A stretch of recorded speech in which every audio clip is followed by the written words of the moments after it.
Harani never fight a battle they cannot win. Even centuries ago, during the war between gods and heroes, the other races were destroyed. But the peoples now called Harani were smarter. They knew when to fight and when to pull back, when to survive. Though their palaces on Aurora were razed to dust, this one people remained intact. The goddess Nui tried to save everyone caught in the war, regardless of race. But neither fighting nor fleeing side by side could turn such disparate empires into a family. The survivalists built a new kingdom in their new lands. But again, it was destroyed, now by an upstart prince. Did they take revenge? Again, no. This prince was powerful, and survivalists do not fight losing battles. They burned their broken flags, left their temples to the wilds, and changed their dynasty. Reborn as Harani, they began building a new and grander kingdom. Surviving and flourishing is the ultimate revenge. Enemies must watch you rise above them. The newborn empire contained barren savannas, verdant plains, icy peaks, and sun-baked plateaus. It was the largest empire built by any race since the Great Exile. It came to rival Aurora in both beauty and prosperity. Then, disaster. The Empress died, and her sole heir vanished. Rival factions split the empire. Many abandoned their homes in the jungle capital. It wasn't seen as a risky move. True survivalists can survive anywhere. Perhaps criminals like the Shadowhawks are the other side of this coin. They too do whatever it takes to survive, to profit, to flourish. They will deal with anyone from king to beggar, knight to thief. What most Harani don't know is that this crime guild carries their true name.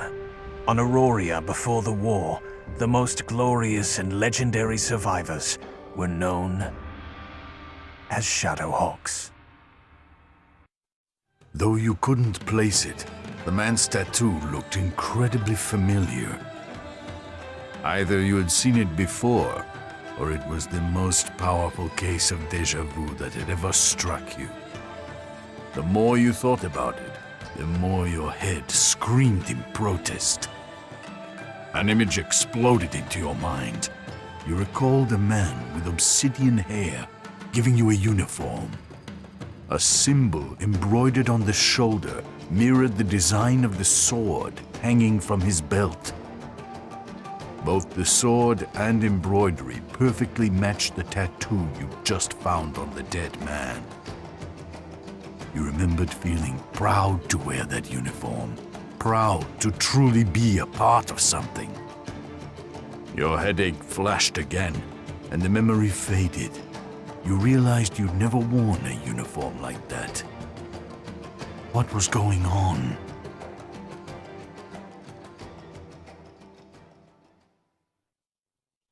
You recognized the name Shadowhawks as belonging to an infamous group of criminals. The organization was so powerful, many members didn't bother working undercover. They even wore uniforms, flaunting their crimes, but you also recognized the name Shadowhawk for other reasons. Your head pounded as more unfamiliar memories flashed in your vision. The memories centered around the dead man's tattoo. You saw it forged into a dagger handle. Felt yourself sliding the dagger between someone's ribs. Were you going crazy? Your people had never shied from risk, if it meant great reward. Centuries ago, an expedition tried to find the birthplace of the world, the source of all magic.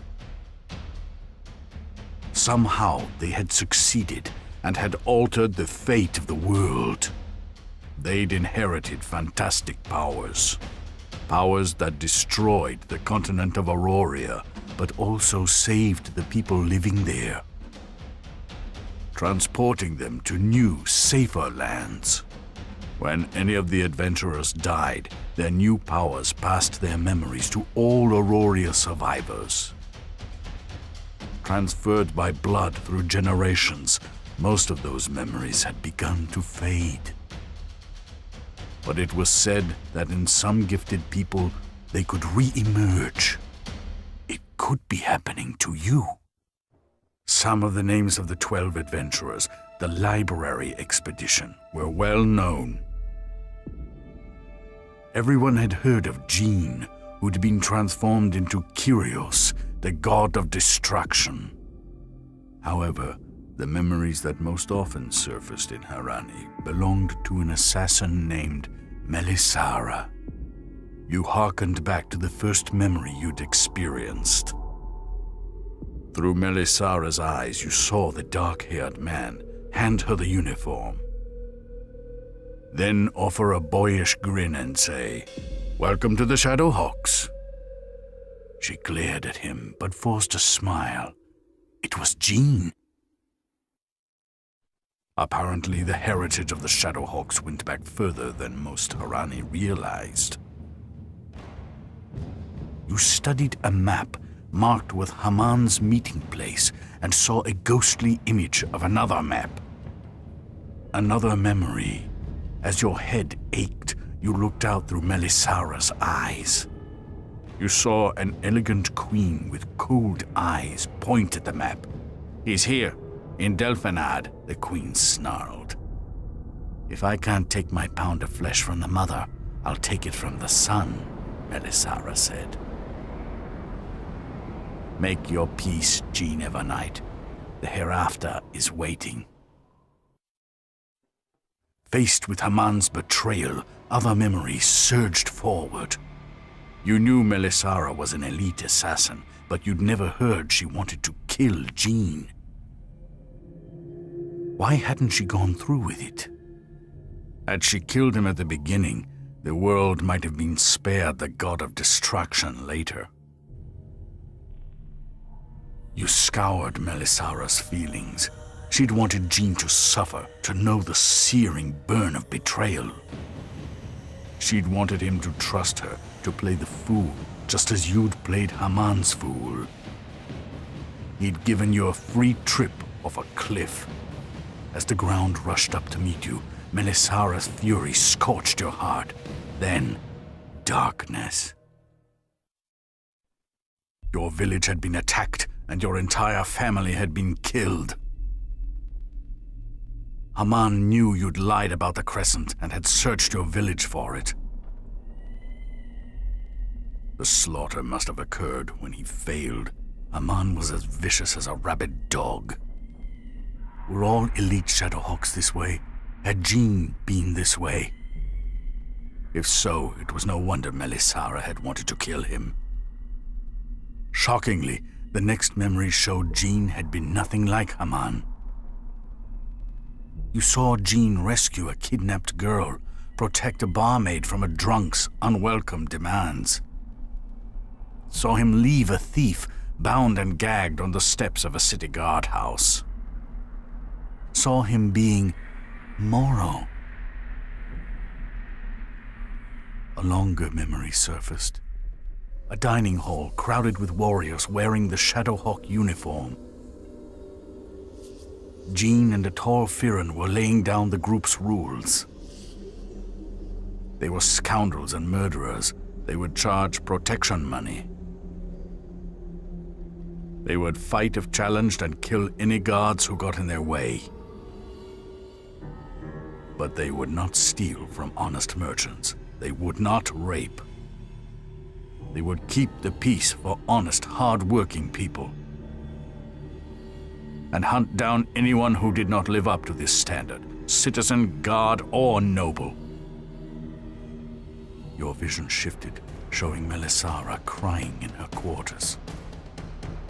She couldn't imagine killing Jean now, not once she'd seen the just man he was. His mother had killed her family and her beloved father. Jean had had nothing to do with it. It was getting easier to tell which memories belonged to Melisara and which were yours. You had never studied magic with the man who'd become the dread god in the royal library. You'd never laughed at his failed attempts to memorize the names of ancient combat styles.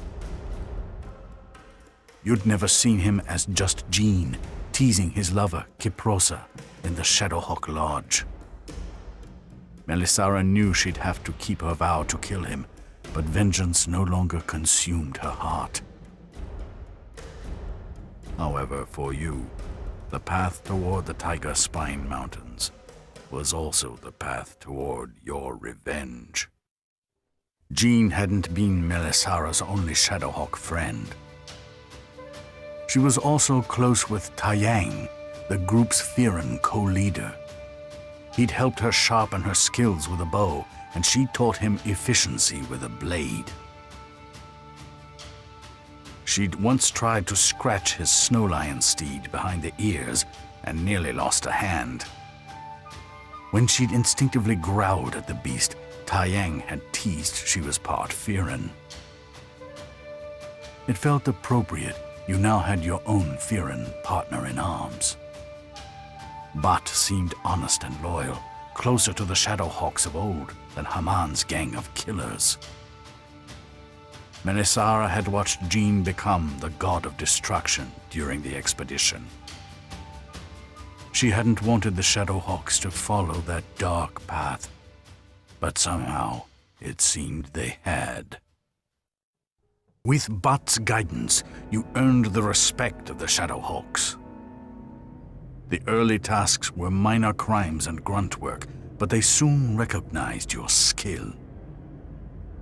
You'd heard about the dragon scale your entire life. Now you'd not only see it in person, but touch it and rescue it.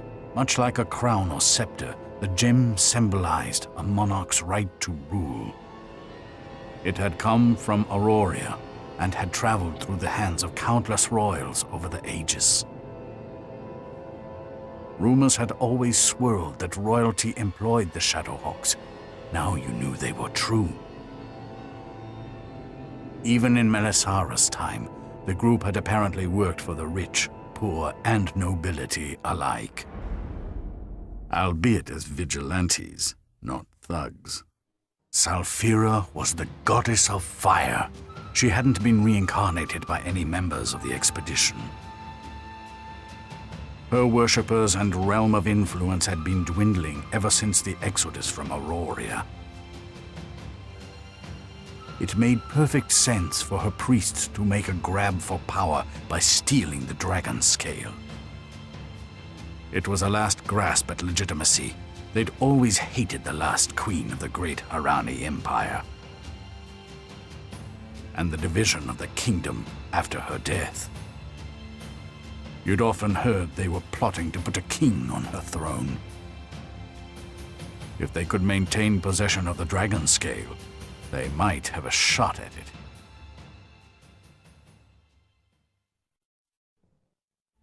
The Shadowhawks cared nothing about who held the dragon scale. It was just a job. What troubled them was the state of their holdings in Mahadevi, where you were currently headed. Other criminal groups were successfully eroding the Shadowhawk authority in the area. Vast sums of money were being lost as more black market deals, assassinations, and the like were shuttled through the Shadowhawks' competitors. No wonder the Shadowhawks had treated you so well. They were desperate for new members. As you snatched the gem from its altar, a feeling of absolute victory swept over you. This would be your crowning glory. The Shadowhawks would have to make you a full-fledged member. Melisara had lived through a moment that should have felt as glorious. but didn't. You saw her kneel before Jean, who had now been reborn as Kyrios, the god of destruction. Years had passed since their time as Shadowhawks and journey to the birthplace of the world. The rage in his face was replaced with joy, and he helped her to her feet, embracing her tightly. She could feel the violent beating of his heart and was overcome with regret and sympathy. She felt no victory as she plunged a dagger of carven bone into the back of her former friend. The Shadowhawks threw you a party to celebrate your new membership in their ranks. The ale, the cheering, the dancing, it overwhelmed your senses. Melisara's memories hit you in a flurry, attacking from every angle at once when your guard faltered. When she'd entered the birthplace of the world, Melisara hadn't become a god like Jean. She had, however, been given certain powers, magnifying her deadly abilities. She forged a dagger that could kill anyone on contact, a dagger of instant death. However, such power needed a source. For the dagger to work, it consumed the soul of the person wielding it. As soon as she stabbed Jean, ending his rampage as the god of destruction, her entire being vanished inside of his. Ideally, the dagger would kill only its intended victim. Once that poor soul was dead, the dagger's magic would no longer be needed, and it would release its power source, the soul of the assassin. The assassin could then go on to kill again. However, Jean, now Kyrios, was no ordinary man. When Melisara stabbed him through the heart, the dagger did its work and absorbed her soul. However, the magic of the dagger was not quite powerful enough to kill the god of destruction. He was the only being on Earth who could have survived it. Though gravely wounded, he lingered. Melisara, meanwhile, was trapped inside of him. Any question she had about his motivations, character, intent, all were immediately answered. She could see the clutter of his very mind. Samyad had been reluctant to share his knowledge with you. When Melisara was absorbed into the body of Kyrios, he no longer had the luxury of reticence. In one instant, she knew him better than his beloved could ever have hoped to. She saw the pain of his childhood, when he and his mother, the king's consort, were banished from the palace by a jealous queen. They'd been relentlessly pursued by Melisara's own father, death a constant threat. She saw the moment his mother slaughtered his half-brother to secure Jean's place on the throne. She saw Jean's resulting rage at his mother's actions. He stormed from the palace and never saw her again. The helm of Kyrios. What could Haman have wanted with such a gruesome relic? When Samyad returned it, you realized Melisara had seen it as well, just before the fall of Auroria. Competing memories raged within you. Melisara, Jean, Kyrios. Jean's life, as Melisara witnessed it, cascaded past. He loved Kyprosa fiercely. After becoming Kyrios, he thought himself totally alone and fell victim to an evil advisor. He began to conquer the continent. A note from Kyprosa had summoned him to the library, but it was an assassination attempt. Though he survived, his heart did not. Convinced his love had betrayed him, he was filled with an evil unlike the world had ever known. He fell completely under the sway of his evil advisor, Anthelon. and committed unspeakable atrocities. He was totally consumed by his powers as the dread god. Though the mad scholar spoke with riddles and giggles, Samyad had sworn he was trustworthy. When he told you the incomplete helm was a potent weapon against worshippers of Kyrios, you believed it. Finally, you could imagine Haman's motives. To use the helm to overtake the Shadowhawks, most of whom worship the dread god. You half expected Janaea to produce a third fragment of the helm, but he did not. It would have made sense. Ostera was the only free port on Harani, trading openly with Nuya. Centuries ago, Queen Pavitra had attempted to conquer the wealthy Soulless Headlands, mostly to replenish the royal coffers. However, residents of the peninsula liked their freedom and their coin and killed her, ending her conquest.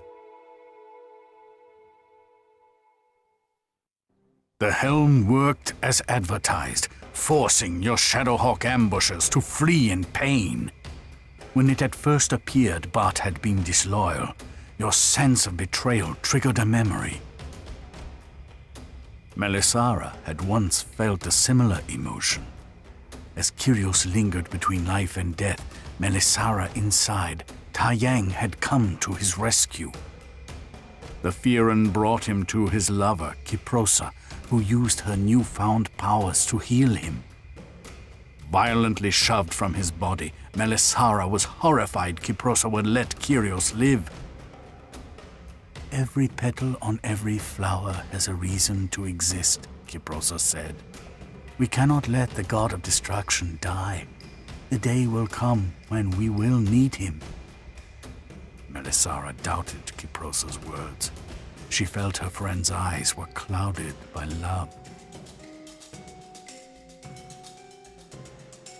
The last thing Melisara had wanted to do was kill Jean. But this creature was no longer Jean. It was Kyrios, and if there was a drop of justice left in the world, Melisara felt he needed to die. But she also knew that the birthplace of the world, a magic garden, hadn't made her a god. Now, unable to catch Kyrios by surprise, she would have no hope of defeating him. As the resurrected god of destruction stalked away from his former friends, boiling with fury at their real transgressions and imagined betrayals, Melisara had no words left with which to express the frustration in her heart. The greatest assassin to tread the earth let out a heart-rending howl of rage. Kyrios returned to his evil advisor, Anthalon, and began his bloody work again. We all have our secrets, Bart had said. On the road to Villanelle, you pondered his true goals. Melisara had experienced similar doubts about her companions from the expedition. She'd watched them become gods and heroes, reshaping the world as they fought. But in the end, they'd all seen the evil that had consumed their former friend, Jean. When they finally gathered to hatch a plan and stop his rampage, Melisara was the first to volunteer. She knew it would cost her life to stand against the god of destruction. But after so many years of death and sorrow, the assassin cared little for herself. As you rode to meet Bart, you thought of Haman and the trail of blood that had led you here. You heard Melisara's words. We must remember, life is a little thing compared to justice. Haman's men had already found Vincenzio's family and tortured them mercilessly. Clinging to life, Vincenzio's widow told you everything. Vincenzio knew keeping the Crescent from his superiors was a risk akin to betrayal. He smuggled his family into Lootsong to keep them safe from Shadowhawk retaliation. The local villagers sold them out to Haman's men, trading their lives to line his pockets. At the story, more of Melisara's memories unfurled. What Kyrios had never known, but that Melisara had, was that his rage was misplaced. Kyprosa, his beloved, had never betrayed him. The note luring him to that first assassination attempt had been a forgery. Rumors suggested that Ashabel had already been resurrected, no doubt by Anthalon, and that Bat had begun leading his own cadre of Shadowhawk warriors. Time would tell if he led them to glory or tragedy along the path of Melisara or Jean. He and Janaea had, after all, nearly killed you. They both knew more than they'd shared in the tower. Those details might have saved some scars. When Bat summoned you to Silent Forest, you reflected on its history of tragedy and magic. The trees had been watered by the blood of several wars. Tombs of ancient kings who'd lived centuries upon centuries ago dotted the landscape. A terrible mystery was supposedly sealed under Soundless Lake. Rumors even suggested a powerful warlock was searching for other fragments of Kyrios' helm. And all in only the last few centuries since the exodus from Auroria. Bart left you a small bundle. When you opened it, you found an expedition journal. It had once belonged to Vincenzio. His family had given it to Bart. Reading the journal, you finally understood why so many Shadowhawks knew Vincenzio's name. As agents of the Harani royals, the Shadowhawks had been tasked with an important mission. Explore Auroria, homeland of the Harani people, lost so long ago. The expedition leader, Vincenzio, had discovered much more than just a shard of Kyrios' helm. He wrote of many things, both terrible and wonderful, a land of beauty and of mortal peril. But most of all, he wrote of the future, of a time when your people would finally return home. It was as if he was speaking directly to you, tempting you with the call of new adventure. Kyrios and Anthalon had taken your people's homeland, forcing you to flee to new continents. While Melisara distracted Kyrios by offering him her very life, the Auroran citizens fled via a magic gate through the hereafter to lands out of his reach. But now, you could help reclaim your lost homeland. You memorized part of the journal. I see a potential paradise, a miraculous place of wonder and renewal, Vincenzio wrote. All of the things I am not. I can't stay here. I am not the person this place was made for. But perhaps you were.